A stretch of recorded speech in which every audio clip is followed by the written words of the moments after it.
And then the most disturbing of the set, and the one that most likely will not end up being framed, cats and dogs meet. I don't want to know. Well, if you got a dollar, won't just lousy down. You know that I got rhythm that could suit your budget fine. Hi everybody, it's Trusty with Trusty Huckster Mercantile. Welcome to my channel. If this is your first time here, Trusty Huckster Mercantile is a vintage reseller with a presence on Etsy, as well as some activity here right on YouTube on Thursday nights with vintage live sales. I am a part-time reseller. Trusty Huckster Mercantile started in the fall of 2019 is when I first opened my Etsy store. And then shortly after that, I started doing YouTube videos. And then this global pandemic hit. And I went a little bit more active, went a little bit deeper, and started doing a little bit more on YouTube. So that's where the live sales came in, and you know, really just started putting out some content and see what people liked and what they didn't. One of the things that comes up probably more often than I would have thought is, well, partially what's a huckster, but more specifically or broadly, it is what is the significance of the name Trusty Huckster Mercantile. So I actually wanted to do a video that just kind of talked a little bit about the background of my name, my persona, and then actually showcase something that, to be 100% honest, when I started Trusty Huckster Mercantile, I didn't even know existed, but that is the idea of a collection or building a collection built on hucksters. So we're going to get things started just by talking about Trusty Huckster Mercantile. So growing up in the 70s, I was raised in a definitely a blue-collar family. My father was a police officer. My mother was a secretary. And it was just one of those things that wasn't necessarily talked about all the time, but was salesmen were bad.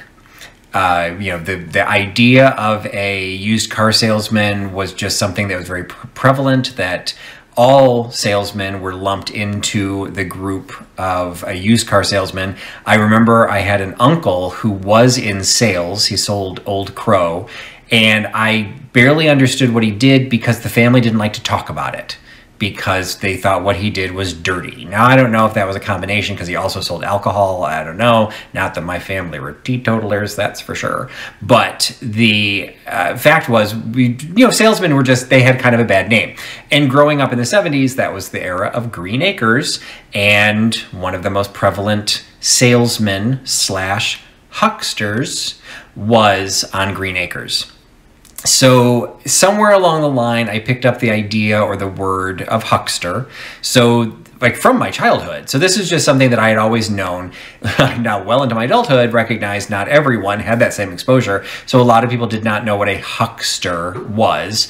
But that's where it came from, is the idea of a salesman was equivalent to a huckster.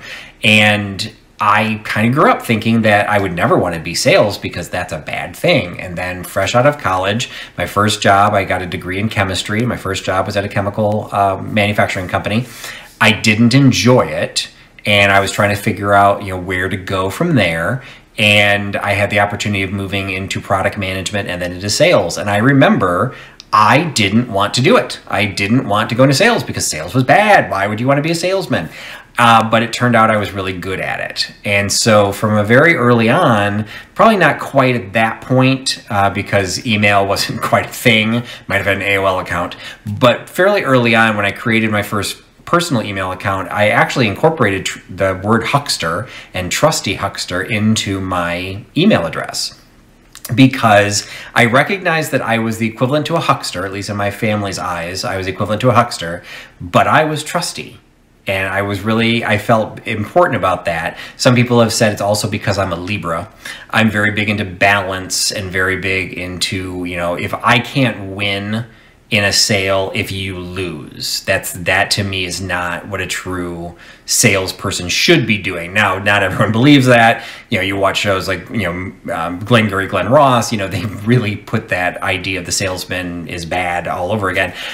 So I always liked the idea of being Trusty Huckster. So anyway, when I fast forwarded to 2019, when I decided I wanted to try and do a resale business to basically make a little bit of extra money, the Trusty Huckster was kind of already part of that. I thought the word huckster was a little bit more old-fashioned, so I decided to tie it into the idea of Trusty Huckster Mercantile, because Mercantile was also an old-fashioned, store term that a lot of people know from Little House on the Prairie, also from the 70s.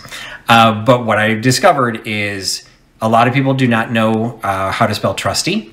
They want to spell it like a bank trustee with 2 E's, so that's a shocker. Huckster throws people to an absolute loop. They have no idea what a huckster is, nor do they know how to spell it. And I am not that close to Nebraska, but I am in the Midwest, and so more times than not, people assume I'm saying I'm a husker, like the Nebraska corn huskers. No, I'm a huckster.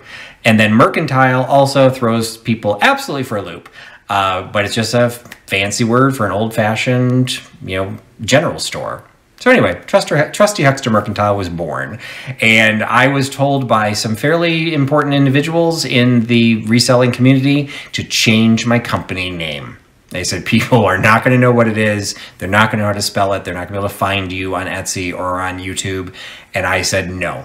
Now, I did have to concede to a new email address because when I started my email address, one, it was relatively long, trustyhuckstermercantile@gmail.com.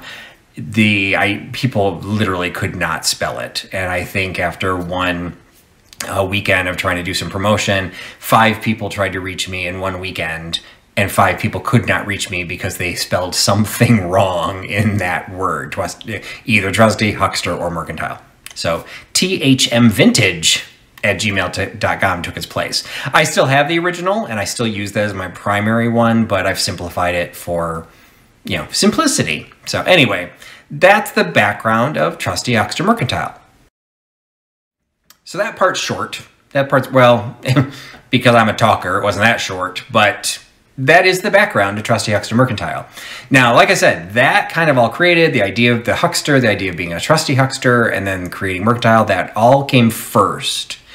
Then, in 2020, I had the opportunity of doing a meetup where I got to meet in person Jeffrey from Real Nifty Vintage, who was an absolute idol of mine. Almost everything I learned from my business, I learned from watching a lot of channels, but Jeffrey's in particular, because I just liked his demeanor, I liked the way he approached the business, and I learned a lot from him. So I got to meet him in person. I couldn't sleep the night before. I got to meet Fatbird Finds, both Laura and Mary Beth. I got to meet George, the Antique Nomad. And I got to meet Misty, a Thrifter Junker Vintage Hunter. And because Misty is Misty, if you don't follow Misty, pause this video, go follow Misty, Thrifter Junker Vintage Hunter.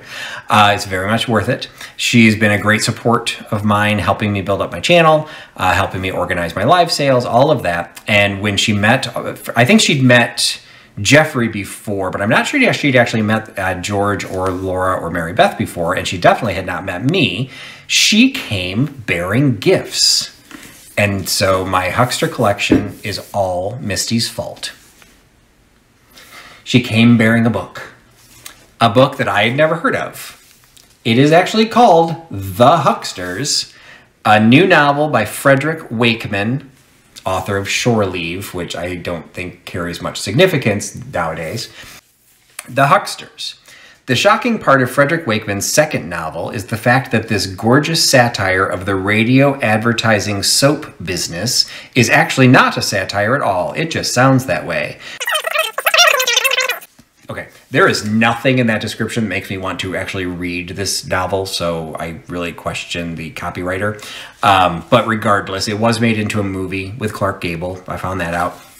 But I suddenly had this book, and it touched me greatly that Misty, thought, first of all, I even came across this, but thought to gift it to me as just for meeting me in person. And so I, put it on my bookshelf, face out, as point of pride. And I also started trying to figure out a little bit more about the Hucksters, because literally I'd never heard of it before. That's where I realized it was a movie. And so there were movie posters, lobby cards, things like that were available for the movie. And those are actually fairly collectible because of Clark Gable. But then I started stumbling across Huckster memorabilia. And it was a rabbit hole I have yet to escape. And it's a very happy hole to be in. So admittedly, this collection is probably, actually it absolutely is less than a year old. And I've just gone, again, down this rabbit hole to find all of these different Huckster items. And I honestly cannot remember the specific order that I picked these items up in. So to a certain extent, forgive me, I'm not necessarily showing them chronologically, but I do believe this was the first item that I picked up after discovering there were more items in either eBay or Etsy about Hucksters. And that is this little pencil drawing from John Groff. So, this little pencil drawing from John Groff called The Pup Hucksters. The Pup Huckster. And it is literally a man selling puppies to a pair of women in 1930s clad garments. And it has his name on it. Got the name of the title. And it is just a pen and ink drawing, still framed in its original frame. And I love it. I just think I love the idea of, I love the idea as you look more into the idea of Hucksters or the collectability of Hucksters, one of the things that shows up a lot is the term Huckster is oft combined with food. So there's there's an old style of automobile or a truck called a Huckster wagon and Huckster truck that tended to be open in the back because you'd line them with vegetables and you'd sell the vegetables off. There's little toy cars and they always have like fruits and vegetables in the back. And so there's a lot of stuff that has Huckster that's really more specific to food. I don't sell food. So that I don't get attracted to the Huckster world from that. So the idea of this one, that he's a Huckster selling puppies, I just think I love puppies. And so I love the idea and I find this adorable. So that was one, and I still haven't hung it. I'm still trying to figure out a way to display all of these. So that one, I have no reason not to hang it. It has a hanger on it and everything. I just have to find a place. And I think I know where it's going to go. Just got to get it organized. And to a certain extent, I wanted to build a little bit more of the collection to figure out what I had so that I would then know, like, if you are new to my channel, my philosophy of collecting, including like the items that are behind me, my philosophy of collecting is I dedicate a space to my collection, and that's as big as the collection can get, so that I don't become a hoarder, because that is a very possible tendency. So I will very much believe in quality over quantity, and if I find a really nice piece and it doesn't fit where it needs to go, then I need to retire something else. So I wanted to kind of build up a collection of a certain size and figure out where it's going to go. So most of this is going to end up being wall mounted, so that's perfect for the picture frame. Similar to something that will be easy to be wall mounted. It appears now, I've tried to do a little bit of research on this. I've only found them primarily in Pennsylvania, and I also have one in Ohio.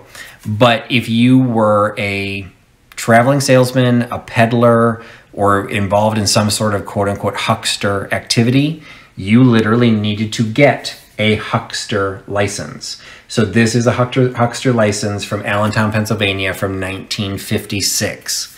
I also have a much later one from Ohio, Huckster regular from 1986. So that one's from Toledo, Ohio. But then I also have another one from Pennsylvania in pretty rough condition, but from Harrisburg, Pennsylvania. This one's from 1935. So these are literally license plates that they would have to attach to their wagon, and they would show that they paid for a Huckster license, and that this would go onto the cart that they were peddling from. Now, it's entirely possible these were used primarily to peddle food. I'm not going to get too hung up on that, because the idea of a Huckster license, I'm fascinated by this. I've only ever been able to find these three. So I am actively looking for more. But again, I have 2 from Pennsylvania, 1 from Ohio. So I don't know how prevalent they were, but metal plates that would have gone onto the wagons themselves to prove you're a huckster. Somewhere along the line, they changed that up a little bit, and some of these are older and some of these are newer. So it's one of those cases that I'm not sure kind of how this all fit. These all happen to be, well, 2 of them happen to also be from Harrisburg. I found little huckster badges.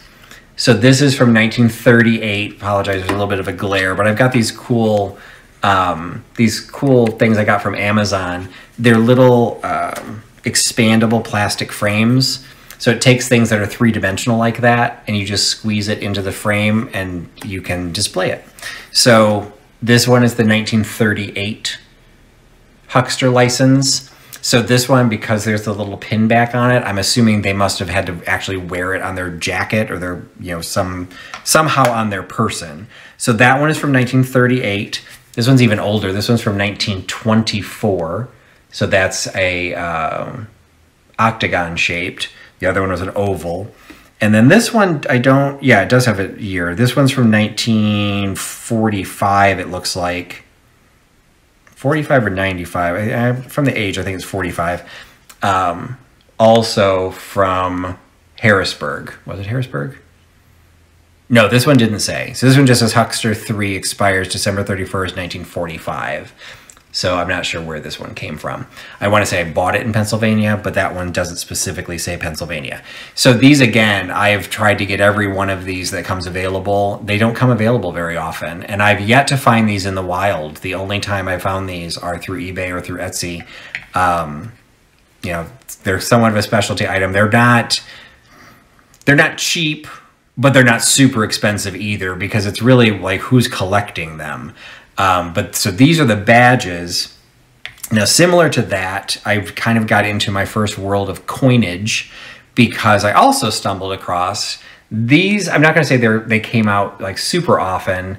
Yeah, it's kind of hard to see that, but you can see it's encased in a little plastic. The way that coins get rated, it actually has the rating of the coin, and this is a Huckster token.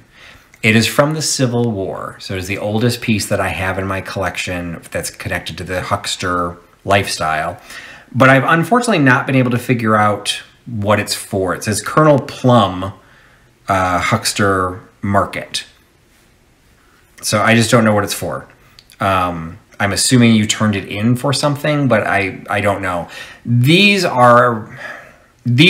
probably, well, this is one of the most expensive things in my collection. The Pup Huckster might have been a little bit more expensive. These have gone for really high money based on their ratings. This, you can see, it's not the best of condition. It's not horrible condition, but it's not the best of condition. So it didn't have a high rating, so this one didn't get as expensive as the others. You know, I'm glad I have it because I think it's cool, but at the minute I take it out of the case, it loses the rating, and I'm not really sure how to display it in this case because, as you can see, it's kind of hard to read. So I'm not probably going to build this part of my collection very much because they all pretty much look the same except for their condition, and I don't know how to display them. So I will be on the lookout for these much more than I'm on the lookout for this one. The other thing that I found kind of drifted away from the Huckster when I started building the Huckster collection around. And so these are, this was actually probably one of the earlier things that I found, because I found them all at one time, and they are old matchbook covers. But this one is for the Huckster Room in the Savoy in Rome, New York. There's also at the Americana, the Hotel Trusty. So that one actually becomes like a whole separate collection that I probably shouldn't have bought that one.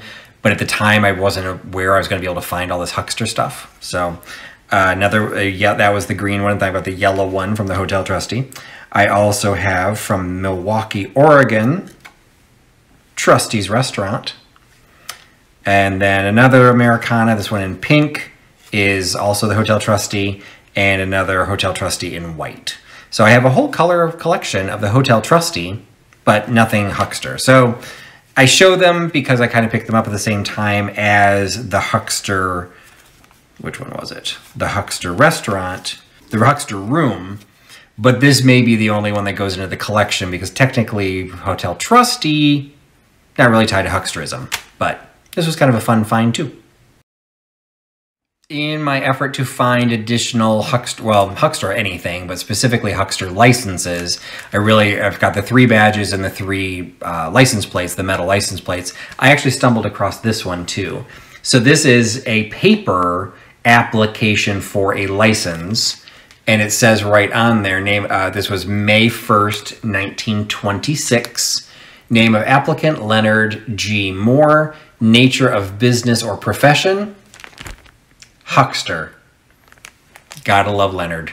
He called himself a huckster. That was his profession. So this gave him a license to, basically just a license. You know, it wasn't necessarily a huckster license, but he was a huckster. So it gave him a license to conduct business. From April 30th, 1926 to May 1st, 1927. He paid $2.50 for the honor of having this license for the corporation of the town of Eastville. And it says, I, S.H. Adams, treasurer of the town of Eastville, Virginia, do certify that Leonard G. Moore has paid me the sum of $2.50 as assessed by the town of Earlville, August 7th, 1926. So that's also interesting. The license started, their fiscal year must run May to April. So the license started April 30th, but he didn't pay for it till August 7th. So he was partway through the year. So this one I need to get framed because I think this one can hang just as nicely as the other ones. But it does say Huckster, so I'm very happy to have it in my collection. But it's not quite as obvious that it's a Huckster piece. But I still think it'll look cool along with the framed Pup Huckster and once I hang the license plates because it kind of covers the same thing.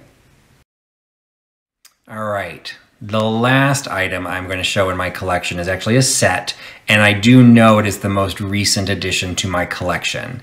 I have alerts, listed to get new things, but this is the last one that I actually added to my collection. I have a collection of cigarette cards. So if you're familiar with my channel, I do deep dives where I interview collectors or resellers on very specific niche categories of collecting. And I did one on cigarette cards. So I was doing some hunting around. I was looking for cigarette cards, still looking for Huckster, and somehow I stumbled across this collection. And what it is it is a complete set of the Cries of London series. And so literally, they are individual hucksters selling individual items with the cries of what they would be shouting on what they were trying to sell. And so I've got this full set.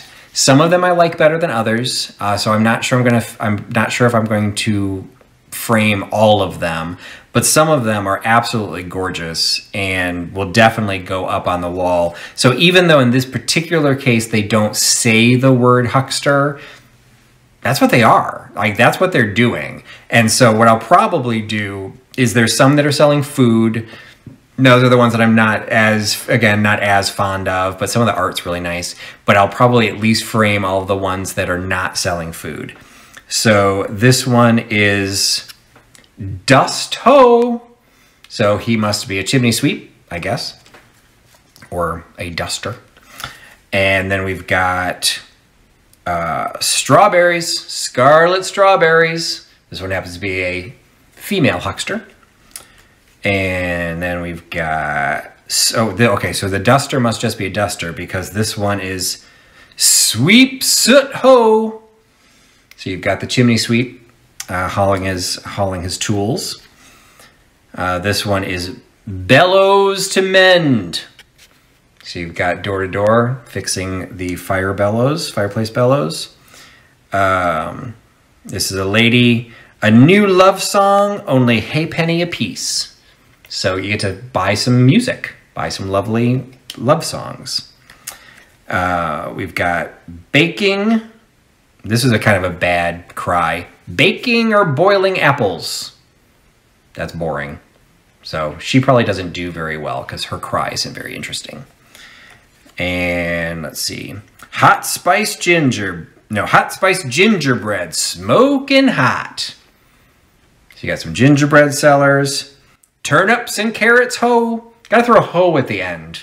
Because, you know, that could have two connotations. But you throw a ho, and that gets everybody's attention. So turnips and carrots, ho. Band boxes. This is one of my favorites because there's some really nice colors in this one. And I personally am interested in band boxes. I think I find them decoratively attractive and so rare I don't really come across them. I only own one, and it's actually a reproduction. Fresh gathered peas, young Hastings. Okay, I don't even know what that means because I don't know what a young hasting is. So I don't know if a hasting is a pea or some other green vegetable that would never cross my lips. Do you want any matches? Again, a little bit less thought put into that cry, but you got the little match, well, kind of big match girl. And new mackerel. Well, I'd rather her screaming new mackerel than old mackerel, because who wants old fish? We've got the mackerel seller. 6 bunches of penny, sweet lavender. So you got the lady selling lavender. You got the guy selling baskets. And what does he cry? Baskets. Not very original. And then we've got 2 bunches of penny primroses. 2 bunches of penny. So we got a primrose seller. Sweet China oranges. Sweet China. So we got woman selling oranges. Milk bellow maids. No, wait. Bellow? No. Milk below. Milk below maids. All right, I don't even know what that means. Rabbits. We got a rabbit seller selling rabbits. Looks like the rabbits are no more. And knives, scissors, and razors to grind. So we got a little portable razor sharpener. Sand hoe. I kind of feel sorry for that one because that's got to be a lot of heavy weight to haul around, but he's selling his sand. Old chairs to mend. You get somebody to fix your rocking chair. Round and sound, 5 pence a pound. Duke cherries. All right, I get that one as well. Round and sound, 5 pence a pound. Duke cherries. I don't know what a Duke cherry is, but 5 pence a pound sounds pretty good. Watercress. I'm sorry, watercresses. Watercresses. We don't want just one cress. We want our watercresses. And then the last, no, not the last one. We've got 2 more. Hair brooms. I'm not going to ask where the hair came from, but we've got hair brooms. So nice, got calling out hair brooms. And then the most disturbing of the set, and the one that most likely will not end up being framed. Cats and dogs meat. I don't want to know.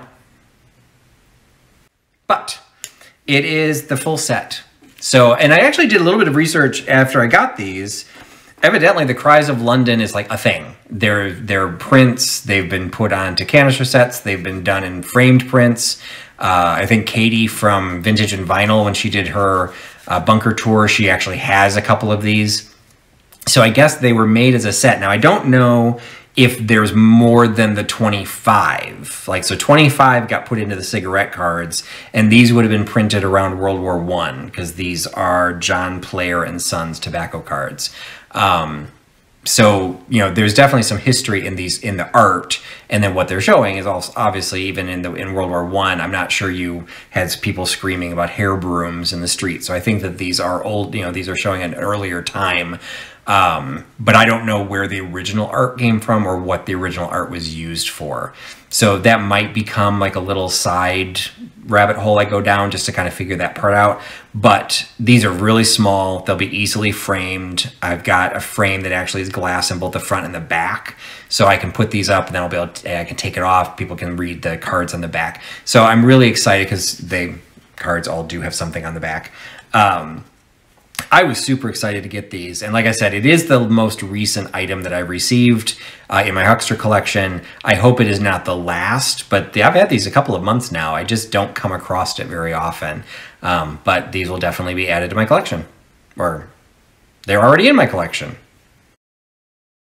So I don't know if that counts as a deep dive into me. but maybe it's a deep dive into hucksterism, huckster, Trusty Huckster, whatever. I don't know, maybe you didn't care, but I shared it anyway because I did want to show off this collection. It's probably one of the most fun collections I've tried to build. And again, I've not really been building it for all that long. So it's just a lot of, hunting, there's like a little life lesson that I tried to buy something off of somebody on Instagram and basically I got scammed. So, it happens, and I tried to pursue it, and through the combination, the scammer knew exactly how to scam me, and I ended up having no recourse, so I just lost the money. That would have been for another one of these badges, but I never got it. So, lesson learned. But regardless, I don't need to go into the detail of that, but it has been a fun collection to build because I literally don't even know what's out there to buy. So all of a sudden when I get a ping on my, when I do the highlights of what, the alerts, that's what I was trying to think of. When I get an alert, 90% of the time there's a lot of books written about salesmen and bad salesmen and Ponzi schemes and things like that have the word huckster in them. So I really get more of that than anything. But every once in a while, I'll just come across something like, oh my God, I didn't even know that existed. I have to have that. And so then I add it to my collection. So it is a fun collection build. It's something I will continue to build, but it was something that it was actually big enough that I figured it would make a decent length video, and I think it did. So I appreciate you hanging out with me. Hope you were interested in what you saw and maybe learned a little bit about the background of yours truly, Trusty Huckster, and Trusty Huckster Mercantile. So I appreciate you watching the video. If you've gotten this far and you haven't subscribed, I'd really appreciate you hitting that subscribe button. It does make a difference in helping YouTube figure out that I'm giving out interesting content that other people might want to see. Like the video, share it with your friends, comment on what your favorite item was within my collection. Always interested to hear what other people think of my collections as well.